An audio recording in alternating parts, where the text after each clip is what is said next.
Hey everybody, Jody Underhill with Talent on Tap. I have got done already with a slew of calls this week. Companies looking to hire technicians, installers, CSRs, and dispatchers. And there seemed to be a common theme that seems to be happening in the home service industry. I just wanted to share a little bit about what we're seeing in the fact of what people are saying whenever they come in. Because people are always looking for talent, right? They understand, they see that they need to always be recruiting. Then the thing is that they don't understand and don't know how to do it consistently. And no matter what, we want to always help people. We want you to leave a call better than whenever you came to the call. And it's not always a fit. I had a call with someone earlier today, and they were in a small area in where the population was about 250,000 people in a 50-mile radius.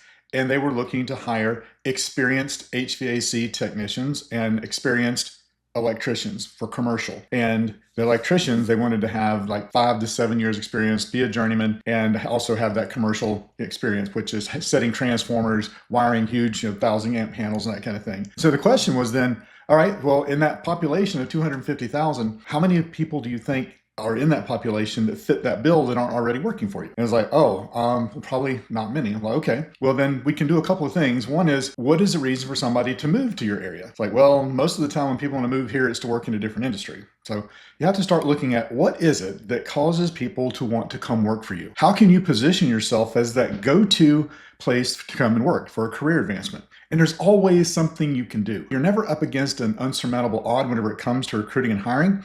There's always something you can do to position yourself as that go-to place. It could be that you don't have on-call. It could be that you have unlimited overtime. It could be that you are able to dispatch from home. You have a new fleet, new branding, all of the different things that come to mind when people are looking at it, because today people are looking for work-life balance as well as good pay and good benefits. Pay and benefits are pretty much a given. And what I'll tell people typically is you have to look at not what are you paying right now, what are they going to make when they walk in the door, but what is the opportunity for them to make going into the future so they can see coming to work for you is really a career move, not a job move. The other thing you have to look at is how are you portraying yourself to these people? How are you positioning the company with your branding and your personality, right? Because I always tell people that the retention with culture fit starts during recruiting, not after you've already hired them. So looking at that. Now, the other thing is with your population, if you have a limited audience, look at why would somebody want to move to your area? And then you can always do like relocation ads, or like we have done with some companies, you can do lifestyle ads. If there's some reason for them to come there, if you have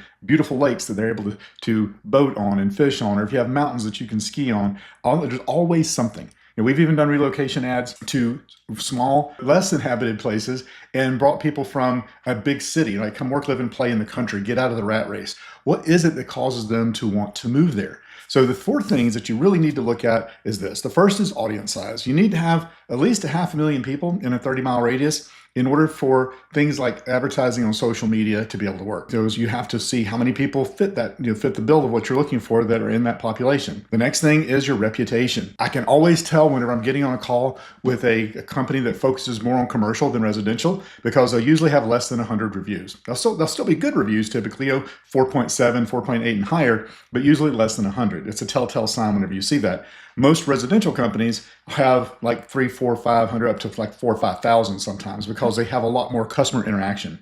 Another one I had was they were recruiting because they needed to hire people that were going to go work on government installations. And always a way to position your job, the job that they're going to come work for, in a way that's going to attract the right kind of talent. You just have to put your thinking cap on and think about it. So we have audience size, first of all. Then we have your reputation. The next is your branding. What is your branding saying about it? Now, sometimes companies that have been around for 50 years, they have been able to stay where they're at and stay with the white vans with the red and white lettering, and that's okay because they're so established. But what is your brand really saying if you haven't been there for 50 years? What makes you stand out? Because when people are scrolling through like different places, like looking on Facebook or Instagram, or they see your ad on Fox News, or those types of places where it's very visual, where they see it in order to stop scrolling and take a look at it, what is it that's going to get them to stop? Usually it's a picture of your wrapped vehicle, smiling people doing the actual work. The other thing is, make sure the work that they're doing in those pictures is the actual work they will be doing. I had another one that was hiring. They did commercial, but they wanted to grow their residential HVAC division. But the images that they were using were of setting big DX units on rooftops for new construction. And they're wondering, why doesn't that convert? Well, it doesn't convert because service HVAC technicians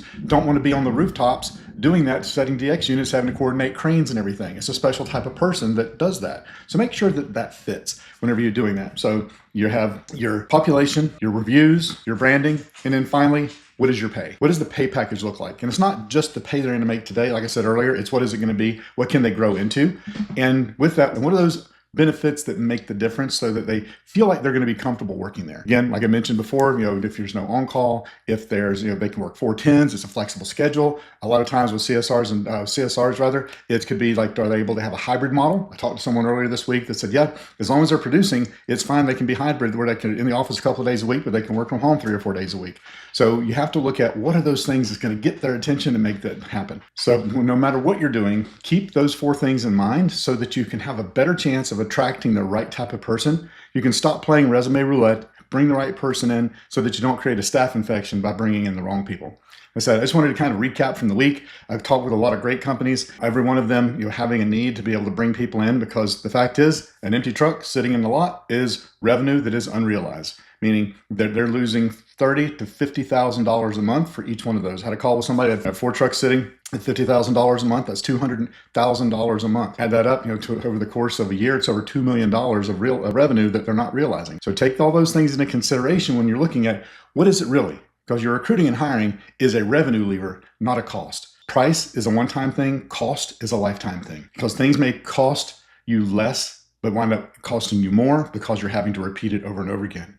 Where the price sometimes makes it worth it because it fixes it the first time, or you're putting a system in place that keeps it so that you always have a bench to pull from to fill it in. Because let's face it, somebody turns in their 2 weeks notice, you don't want to start scrambling. You want to always have a talent tap on so that you can pull someone in at a moment's notice. Again, I'm Jody Underhill with Talent on Tap. Hope you have a great rest of your week, and we'll see you next time. Take care.